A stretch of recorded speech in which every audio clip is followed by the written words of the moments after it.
काय आहे तुम्ही नेमका आज पुन्हा एकदा माध्यमांसमोर आलात?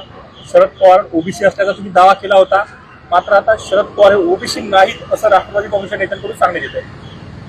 हे बघा, आमचा मूळ आणि ठोस मुद्दा हा जातीचा नंतर आहे. पहिला मुद्दा होता आमचा 23 मार्च 1994 जो GR आहे, जो माझ्या हातात आहे, की या GR मध्ये जे 16% आरक्षण मराठ्यांचं ओबीसींना दिलं गेलं त्याचा जाब आम्ही शरद पवारांना विचारतोय. कारण हा प्रश्न मराठ्यांच्या जवळपास 5 कोटी मुलांच्या भवितव्याशी निगडीत प्रश्न आहे. माझे शरद पवारांवरती आरोप जे आहेत ते खाजगी नाहीयेत, व्यक्तिगत नाहीयेत, ते सार्वजनिक हिताचे आणि समाजाच्या रोजगार, शिक्षण आणि एकंदरीत सामाजिक स्थितीला धक्का लावणाऱ्या अशा सार्वजनिक प्रश्नावरती आहेत. आणि त्यावेळी ते मुख्यमंत्री होते. आणि आम्हाला असं का म्हणावं लागतंय, हे पुढे मी का बोलतोय, मी माझ्या पोस्टमध्ये पहिला हा GR टाकला होता आणि त्याच्यानंतर त्यांचं जे वन इंडियावरती जे आहे ओबीसी सर्टिफिकेट ते टाकलं होतं. लक्षात घ्या की प्रत्येक जातीच्या पुढाऱ्याला आपल्या जातीचा कळवळा असतो, हे स्वाभाविक आहे.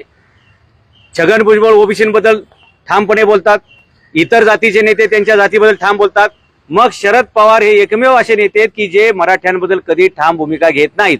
ही आळीमिळी गुपचिडीची भूमिका नेहमी का असते? गेले 50-55 वर्ष आम्हाला असंच फसवलेले आणि तळ्यात आणि मळ्यातच बोलायचं, कधी सुद्धा स्पष्ट भूमिका मराठ्यांच्या बाजूनी शरद पवार घेत नाहीत.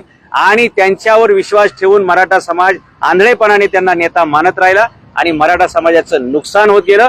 आणि आज आमचे करोडो पोरं, अगदी आपण जिथं या पत्रकार भवनापाशी उभे आहोत, इथे सुद्धा आमची UPSC MPSC करणारी लाखो पोरं आहेत, ज्यांच्या बापदाद्यांनी आपापल्या जमिनी विकल्या, त्यांच्या आयांनी दुसऱ्याच्या शेतावर, म्हणजे खानदानी घरंदाज पाटील देशमुख अशा मुलांच्या आईंनी सुद्धा दुसऱ्याच्या शेतामध्ये मोलमजुरी करून आपल्या मुलांना इथं UPSC MPSC करायला पाठवलं. 1-1, 2-2 मार्कांनी आमची पोरं हुकली आणि बऱ्याच लोकांच्या नोकऱ्या गेल्या. 2.5 ते 3 लाख पोरं आमची चांगली कॉम्पिटिटिव्ह असताना, चांगली गुणवत्ता असताना त्यांना नोकऱ्या मिळालेल्या नाहीत. त्यांच्यापेक्षा कमी मार्क असणारे लोक त्यांच्या समोर भरती होतात, त्यांच्यापेक्षा कमी मार्क असणारे लोक पाठीमागून येऊन वरच्या पदावरती जातात. काय फक्त मराठा म्हणून जन्माला आले हाच त्यांचा दोष आहे का? आणि त्यांना मराठा म्हणून डावललं जातंय हे एका बाजूला, आणि दुसऱ्या बाजूला त्यांना जर ओबीसी मध्ये घेतलं असतं तर त्यांच्यावरती हा मोठा अन्याय झाला नसता. या GR मुळे या 5 कोटी मराठ्यांचं सगळं भविष्य दावणीला लागलं आणि गेल्या 2 पिढ्या मराठ्यांच्या बर्बाद झाल्या, तो ह्या GR मुळे. आणि म्हणून प्रत्येक नेत्याला आपल्या जातीचा अभिमान असतो. त्यानुसार शरद पवार हे मराठ्यांची बाजू न घेता नेहमी ओबीसींची बाजू घेतात. आणि म्हणून आम्हाला नाईलाज असतो या निष्कर्षावर यावं लागलं की शरद पवार हे मराठ्यांचे नेते नसून ते ओबीसींचे आहेत. आणि आमचा जाब विचारायचा आहे त्यांना. आम्ही 5 कोटी मराठी त्यांना भेटेल तिथे, भेटेल त्या गावात, भेटेल त्या चौकात आणि भेटेल त्या वार्डात आम्ही सगळे मराठे शरद पवारांना हा जाब विचारणार आहे की असं काय पाप केलं आमच्या मराठ्यांनी की तुम्ही बाकी सर्वांना न्याय देत सुटले, परंतु मराठ्यांना मात्र तुम्ही डावललेले. हे मराठे कोण आहेत? ज्यांनी इथल्या 12 बलत्रा 18 पगड झाली त्या सर्व उपेक्षित शोषित घटकाला कायम न्याय दिला. देशाच्या रक्षणासाठी ज्यांनी कायम बलिदान दिलं, त्या समाजाला तुम्ही वंचित ठेवता, त्याच समाजाला तुम्ही गरीब करता. असा काय आकस आहे तुमचा मराठा समाजाबद्दल? हा जाब आम्ही सातत्यानं त्यांना विचारत राहणार आहोत. आणि याचा आम्हाला फिरवीचं उत्तरं नको आहेत, तळ्यात मळ्यात आणि जर तर ही उत्तरं नको आहेत. आम्हाला स्पष्ट उत्तर पाहिजे. काय म्हणता तुम्ही की माझी जात सगळ्यांना माहिती आहे? मग सांगा ना, तुमचा जन्मदाखला दाखवा, त्याच्यावर काय लिहिलेले. माणसाची जात त्याच्या जन्मदाखल्यावर असते. मला 5 कोटी मराठ्यांना आणि संपूर्ण भारतीय लोकांना बघायला आवडेल तुमच्या दाखल्यावर नक्की काय दिलेलं आहे. दाखला काढताना तरी कार्यकर्त्यांनी नीट काढला पाहिजे. उगाच आलतू फलतू बोगस कागदपत्र काढतात आणि परत साहेबांची बदनामी होईल असं काम करतात. माझी विनंती आहे साहेबांना की साहेब चांगले अभ्यासू कार्यकर्ते, त्यांना संधी देत चला. हे असे कंत्राटदारांना संधी दिल्या. आणि लक्षात घ्या, A ग्रेडचा विषय हा जर B ग्रेडच्या लोकांनी हाताळला तर त्याचं D ग्रेड व्हायला वेळ लागत नाही. आणि म्हणून महत्वाचा विषय अभ्यासू लोकांनी तो हाताळला पाहिजे. आयऱ्या गेऱ्या नत्तू करायचं काम नाहीये या विषयावरती बोलणं. कुणी उठतंय काही प्रतिक्रिया देतंय, प्रतिक्रिया साहेबांनी दिली पाहिजे, कारण साहेब अभ्यासू आहेत असा आमचा समाज आजही. बाकीच्यांनी बोलू नये या विषयावरती. तुमच्याकडे काय पुरावे आहेत? तुमच्याकडे काय पुरावे आहेत? ओबीसी आहेत तो पहिला दाखला जो तुम्ही म्हणताय ना, तो दाखला समोर आणलाय. हा, तुम्ही ज्या दाखल्याबद्दल बोलताय ना, तर तो दाखला पण मी घेऊन आलेलो आहे. मला वाटतं कालच तो दाखला काहीतरी व्हायरल झालेला आहे. आणि त्या कार्यकर्त्यांनी स्वतःच्या हातामध्ये, म्हणजे बघा लांगून लचन किती असतं. अहो, तुम्ही तुमच्याच नेत्याला गोत्यात आणणारे कागदपत्र काढता. तुम्ही जो दाखला काढलेला आहे, तुम्ही जे मला जो विचारलाय प्रश्न, खरं तर आज मला त्या दाखल्यावर बोलायचं नव्हतं. माझा आजचा विषय मॅक्झिमम हाच आहे की 23 मार्च 1994च्या GR बद्दल बोला. म्हणजे आपल्याकडे सामना आणि ते सिंहासन पिक्चर मध्ये एक डायलॉग होता ना, ते मारुती कांबळेचं काय झालं. आम्ही 5 कोटी मराठे जाईल तिथं पण एकच प्रश्न विचारणार आहे की आमच्या 23 मार्च 1994च्या त्या GRचं काय झालं. राहिला प्रश्न तुम्ही आता जो दाखल्याचा विचारलेला आहे, तो त्या कार्यकर्त्यांनी जो दाखला दाखवलाय तो हा दाखला आहे. या दाखल्यावरती लिहिलेलं आहे डुप्लिकेट. ओके, हा दाखला काढलेला आहे आता अलीकडे, बरोबर. आणि हा दाखला इंग्लिश मध्ये आहे. आणि विशेष म्हणजे त्याच्यावरती जे लिहिलेलं आहे ना SSC बोर्ड वगैरे, अहो SSC बोर्डाची स्थापना 1966ची आहे आणि तुम्ही दाखल्यावर 1958 कसं काय आणू शकता. म्हणजे कागदपत्र काढताना तरी ओरिजिनल काढा ना, ती सुद्धा डुप्लिकेट काढता का आणि ती सुद्धा चुकीची काढता का. ज्या कार्यकर्त्यांनी हा पराक्रम केलाय साहेबांनी त्यांच्यावर कडक कारवाई करावी की घाईघाईमध्ये एखाद्याला उत्तर देण्यासाठी अशा प्रकारचे चुकीचे कागदपत्र पुढे आणू नये, त्याच्यामुळे आणखी विश्वसनीयता खराब होते. नाही दादासाहेब, मुद्दा असा आहे, शाळेचा दाखला एकदाच ओरिजिनल निघतो ज्यावेळेस आपण शाळेतनं बाहेर पडतो. नंतर जे दाखले काढले ते डुप्लिकेट असतात. त्यांचे क्लिअर कट आहे त्यानुसार तो डुप्लिकेट असेल असं त्या कार्यकर्त्यांचं म्हणणं आहे. आता याच्यावर तुमचं काय म्हणणं आहे? अहो हा त्यावेळी इंग्लिश मध्ये दाखला असेल का, नंबर 1. त्यावेळी आणि एक लक्षात घ्या, 1960 पर्यंत महाराष्ट्र राज्याची अधिकृत भाषा ही मराठी व्हायला वेळ होता. 1960 ला आपली अधिकृत भाषा झाली मराठी. त्याच्यापूर्वी मोडी असायची. आता हे इंग्लिश मधला दाखला आहे. आणि महाराष्ट्र स्टेट बोर्ड कधी अस्तित्वात आलं, पवार साहेबांची जन्मतारीख तुम्ही दाखवली आहे 12/12/1940. त्याच्यानंतर ते शाळा सोडल्याची तारीख दाखवली आहे 31/5/58, बरोबर. Sent up for the SSC exam March 58. जरा तज्ञ लोकांना दाखला दाखवा, कसा लिहिला जातो दाखला हे जरा बघा त्याच्यामध्ये. प्रश्न असा आहे दाखला तो आता काढलाय हो, मग तो आता त्याच्यावर हे असंच असणार प्रचलित पद्धतीनुसार. अहो पण तुम्ही ज्या बोर्डचं म्हणताय की नाही, ते बोर्ड कधी अस्तित्वामध्ये आलेले. तुम्ही सांगताय बोर्ड कधी अस्तित्वात 1966 ला आलं ना. 1966 ला जो बोर्ड अस्तित्वात आलं. तुमचं नाव आहे ना ते ओबीसी आहेत, तुमच्याकडे काय पुरावा आहे तो दाखवा. हे बघा, हे ओबीसी असलेला पुरावा दाखवा. येस, याच्यावर एक लक्षात घ्या, जे पूर्वी सर्टिफिकेट व्हायरल झालेलं आहे त्याच्यावरती त्यांची जात ओबीसी दिसलेली आहे. त्याच्या ऐका, वन इंडिया नावाच्या वेबसाईटवरती आजही मिळतं. आणि जर वन इंडियाच्या वेबसाईटवरती असलेली कागदपत्र जर व्हॅलिड नाही असं तुम्हाला म्हणायचं असेल तर प्रत्येक व्यक्ती इलेक्शन लढताना त्यांना अफिडेव्हिट द्यावं लागतं. त्याच्यामध्ये त्यांना नॅशनॅलिटी, त्यांची कास्ट आणि सबकास्ट जे काय असेल ते त्यांना डिस्क्लोज करावं लागतं. महाराष्ट्राच्या जनतेला दिसू द्या ना, महाराष्ट्रातल्या 48 खासदारांनी त्यांच्या अफिडेव्हिटवर काय लिहिलेलं आहे. महाराष्ट्राच्या 288 आमदारांनी त्यांच्या अफिडेव्हिटवर काय लिहिले. आज आमची अडचण अशी आहे ना, म्हणून आम्ही सांगतो पवार निवडणूक हे खूप आधीपासून लढवतात. प्रश्न असा आहे ना की आता मराठ्यांचा आरक्षणाचा मुद्दा पेटला, धनगर समाजाचा, ओबीसी, आता हा दाखला तुम्ही बाहेर काढण्याचं कारण काय, पहिला प्रश्न. दुसरा प्रश्न, पवार जर 50-60 वर्ष झाले या सगळ्या राजकारणात आहेत, निवडणूक आयोगाकडे आतापर्यंत त्यांनी अनेक दाखले दिले असतील, त्यावेळेस का कुणी मुद्दा काढला नाही. त्यावेळी आम्ही ते सांगतोय गेली 50 वर्ष आम्हालाच माहित नव्हतं ना.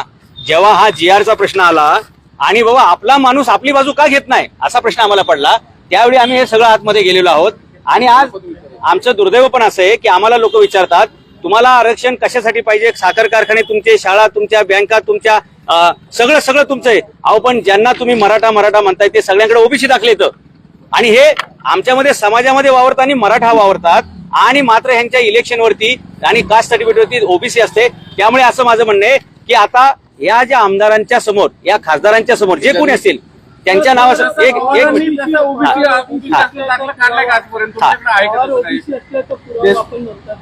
हे बघा, आम्ही जे त्या वेबसाईटचं सर्टिफिकेट दाखवलेलं आहे त्याच्यावर जर काय आक्षेप असेल तर त्यांनी तो रितसर तसा नोंदवला पाहिजे. आणि या देशातील जी सक्षम अथॉरिटी आहे, समजा ते कोर्ट असेल किंवा कलेक्टर असेल, त्यांनी त्याच्यावरती अहवाल दिला पाहिजे की बाबा नक्की हे काय आहे. मुद्दा असा आहे की वेबसाईट ऑथेंटिक आहे का तुमच्या म्हणण्यानुसार, हे सरकारने तपासावं ना, सरकारने तपासायला पाहिजे. आता तुम्ही म्हणले 10वीचं बोर्ड 60 ला आलं आणि 58चा दाखला वगैरे, ओबीसी ही कन्सेप्ट मध्ये कधी आली ओबीसी? अहो मंडल आयोगाचा प्रश्न आला तेव्हा 1980 पासून मंडल सुरू झालं आणि 92 ला त्याची अंमलबजावणी झाली.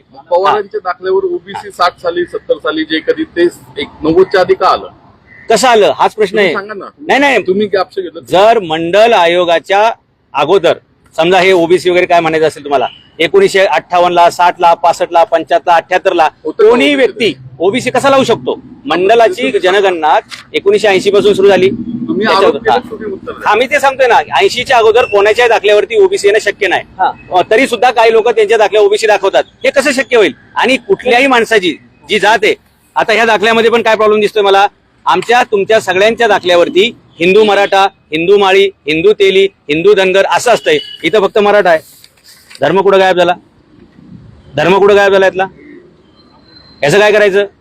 अशा अनंत चुका आणि कायम कन्फ्युजनचं वातावरण निर्माण होते. आमचं म्हणणं हेच आहे की या जातीपेक्षा आमचं प्रश्न जातीवर का आला, तर हा GR मुळे आलेला आहे. आणि हा 23 मार्च 1994चा GR आहे. तोच मराठ्यांसाठी कर्दनकाळ आणि मराठ्यांच्या भविष्याची काय म्हणतात राखामध्ये त्या आलेला आहे. GR मध्ये? या GR मुळे, या GR नुसार मराठ्यांच्या हक्काचं 16% आरक्षण हे ओबीसींना दिलं गेलं आणि ओबीसींना जे वाढीव आरक्षण दिले गेलेले ते मराठ्यांच्या हक्काचं दिले गेलेले.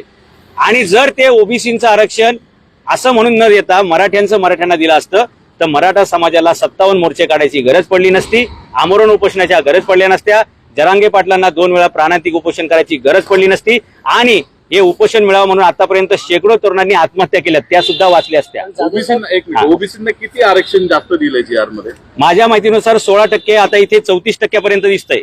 म्हणजे कमीत कमी 16% मराठ्यांचं ओबीसीच्या कडे गेलेलं आहे. किती द्यायला पाहिजे होतं तुम्हाला म्हणायचं? जरा बेरीज वाचून दाखवा ना. हे बघा, याच्यामध्ये वाचून दाखवा. अनुसूचित जाती जमाती आणि बौद्ध धर्म स्वीकारलेले व्यक्ती 13%, म्हणजे SC. ST आहे अनुसूचित जाती 7%, विमुक्त भटक्या जाती 4% आणि इतरच मागासवर्ग 10%. असं मिळून हे जवळपास 34%. कसं म्हणता तुम्ही? काय? अहो साहेब, SC ST तर राज्य घटनेत बाबासाहेबांनी दिलंय ना. हो साहेब, हे बघा, ही मर्यादा 34 वरनं डायरेक्ट 50 वरती गेली. ते 16चा आकडा तोच आम्ही सांगतोय की हे 34 प्लस ते 16 असं मिळून 50% ते गेलं. नाही, पण GR मध्ये नाहीये ना मग. अहो हे साहेब, हे 34% की नाही, या GR नुसार पुढे 16% दिलेले. कुठे? हे सगळं तुम्ही वाचा, तुम्हाला आम्ही व्हॉट्सअपला पाठवून देऊ. हाच नाही, तो नाही, तसं नाही नाही. हा तुम्ही दाखवा ना. हे आम्हाला SC ST वर तुम्ही कॅल्क्युलेशन थांबा.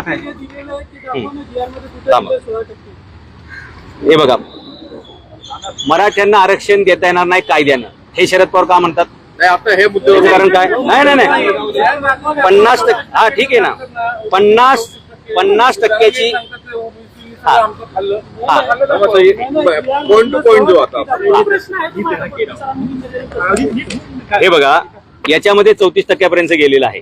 त्याच्यानंतर हे बघा, साहेब, हा, 34% मध्ये SC ST आहे. हा. तुमचं SC ST ला ऑब्जेक्शन आहे? नाही आहे का सांगा? हे बघा, याच्यामध्ये SC ST 13. थांबा, त्याला ऑब्जेक्शन आहे का? नाही. ते घेऊच नका ना. ओबीसी, SC चा. हे बघा, हे ओबीसी जे 10% आहे ते ओबीसी डायरेक्ट 27% वरती गेले. लक्षात घ्या कुठे? कुठे गेलं सांगा. साहेब, कुठे म्हणजे तुम्ही हा फक्त एकच GR आहे. या GR मध्ये आहे का? नाही, या GR मध्ये नसू द्या, असे बऱ्याच गोष्टी नाही, येतं. नाही. नाही, हे बघा, Specific दाखवा. स्पेसिफिक काय, हे 34% आरक्षण आहे. हे 34% गेलेले आहे. ओबीसीला 34% आरक्षण आहे. ओबीसी 34% आरक्षण खातात. दाखवा, On ते paper दाखवा, संपलं विषय. ओबीसी 34% नाही, त्यांची लोकसंख्या 34% आणि जवळपास 32% आरक्षण त्यांच्याकडे गेलेलं आहे. दाखवतो नाही, हे बघा, पुढे या GR मध्ये 34% आहे. लक्षात घ्या. साहेब, SC नाही. ST ला तुम्ही हे करू नका. SC तुम्हाला सांगतो, SC ST ला तुम्ही ऑब्जेक्शन घेत असाल. नाही, तुम्ही तुमचे नाही. जाधव साहेब SC ST च्या नाही. आरक्षणाला आक्षेप घेताय. हे बघा, आमचं SC ST बद्दलचं तेव्हाही काही मत नाही, आजही मत नाहीये. हे इतर मागासवर्ग ओबीसीचे 10% लिहिलेलं आहे. ते नंतर एकदा 4% वाढवलं कधी? आहे, त्याच्या तारखा वेगळ्या नाही, आहेत. मग हा GR का आणलं तुम्ही? या GR मुळे घोटाळा सगळा झालेला आहे. नाही, म्हणजे मंडल आयोग काय? त्यावेळेच्या मुख्यमंत्र्यांनी मंडल आयोग नाही, लागू मग केला का? आमचं म्हणणं आहे, जर याच्याबद्दल जास्त क्वेरीज असतील बरं का, नाही. किंवा तुम्ही साहेब दिशाभूल नाही करणारी दिशाभूल नाही. आहे. हे बघा, याची मंडल आयोग श्वेतपत्रिका तुम्ही लागू काढावी. केला ते सांगा. VP सिंगांनी केला. मग राज्यांना कंपल्सरी होतं का लागू करणं? राज्यांना कंपल्सरी नव्हतं, पण आम्ही पुरोगामी आहोत हे दाखवण्याच्या चक्करमध्ये ही गडबड झालेली आहे. म्हणजे इतर राज्यात मंडल आयोग आहे का नाही आता? असतो ना, आहे ना. हो, ओबीसी आहे. आहे ना. मग आपल्या इथं लागू केलेला तुम्ही का ऑब्जेक्शन घेताय? अहो ते लागू करत अहो, असताना साहेब, जी केंद्र सरकारने मंडल आयोग ओबीसी लागू केलं, SC ST केंद्र सरकारने लागू केलं, हो, मग राज्याला कंपल्सरी आहे. अहो त्यांच्या नियमात बसून तुम्ही करायला पाहिजे ना. घटनेचा अभ्यास करा. केंद्राने तसं नाही. निर्णय- आता मला सांगा, जरांगे पाटील किंवा मराठा संघटना म्हणतात की केंद्राच्या अखत्यारीत तो चेंडू आहे, केंद्राने निर्णय घ्यावा, आधी ठराव करावा आणि राज्यघटनेत बदल करावा आणि आरक्षण द्यावं. मान्य आहे. मग कशासाठी म्हणतात ते? जर ओबीसी जर केंद्राने केला असेल तो राज्याला कंपल्सरी आहे ना. हे बघा, ते केंद्र सरकारकडे जे अधिकार गेलेले तुम्ही जे म्हणताय ते 2 एप्रिल 1918 ची दुरुस्ती आहे, घटना नंबर 102 ची दुरुस्ती आहे. त्यानुसार केंद्राला सुद्धा ते अधिकार त्यांनी त्यांच्याकडे घेतलेत. आता आपल्याकडे कधीपर्यंत संधी होती? त्यांनी ती दुरुस्ती करायच्या अगोदर. आणि परत काही लोकांचं म्हणणं आहे की 105वी घटना दुरुस्ती केली, त्यानुसार परत राज्यांना अधिकार दिलेत. तर नक्की स्टँड काय आहे याच्यावरती विधी तज्ञांनी क्लिअर केला पाहिजे. आम्हाला कोणत्याही परिस्थितीत केंद्र किंवा राज्य कोणी निर्णय घ्या, आम्हाला आरक्षण पाहिजे. मराठा आरक्षणाची मागणी पहिल्यांदा कधी आली? 1982 ला ज्यावेळी अण्णासाहेब पाटलांनी पहिला मोर्चा काढला, जवळपास लाखभर लोक ते आझाद मैदानावरती आलते. ती मराठ्यांचा पहिला मोर्चा आहे ज्याच्यामध्ये तीव्रतेची मागणी मराठ्यांनी तुम्ही केली. आता का जागृत झाला?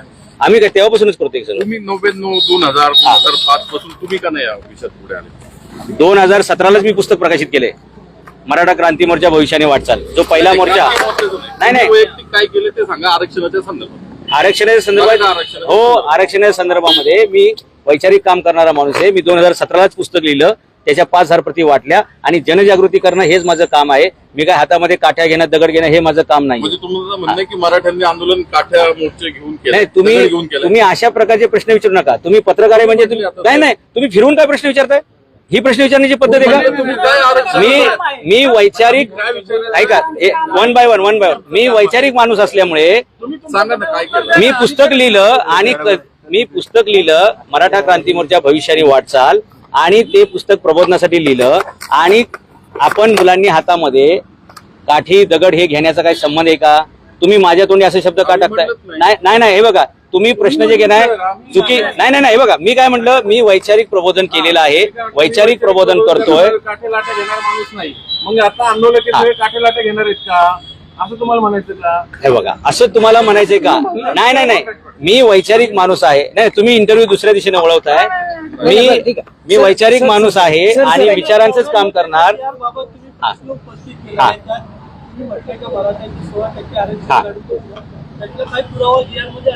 हा GR तुम्हाला मी पाठवेल. तुम्ही याच्यात 34 पर्यंत गेलेला आहे आणि 34 वरनं पुढे वाढवून मध्ये SC, ST किती टक्के आहे तुम्ही सांगा. अहो आता परत सांगा, 13 आणि 7 20% आणि ओबीसी 10% आणि 4% हे येतं भटके विमुक्त.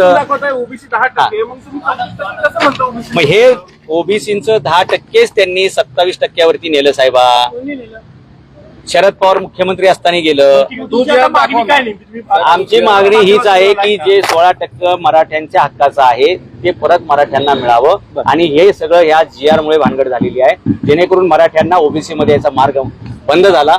आणि घटनेनं आरक्षण द्यायची तरतूद केलेली आहे आणि आरक्षणाची कॅप लावण्याची काम हे सुप्रीम कोर्टाने केलेले आहे. आणि मराठ्यांना हे 50% आरक्षण गेल्यामुळे पुढचे सगळे मार्ग बंद झाले. तो मार्ग ओपन होण्याचा एकच मार्ग आहे, तो म्हणजे मराठ्यांना 16% ते मिळालं पाहिजे. एक सुप्रीम कोर्टाने ज्यावेळेस दुसऱ्यांदा मराठा आरक्षण फेटाळलं, त्यानंतर परत राज्य सरकारला GR काढून किंवा अध्यादेश काढून, GR नाही अध्यादेश काढून ते 6 महिन्यांसाठी वर्षभरासाठी आरक्षण देता येत नाही, ते केंद्र सरकारलाच देता येत नाही.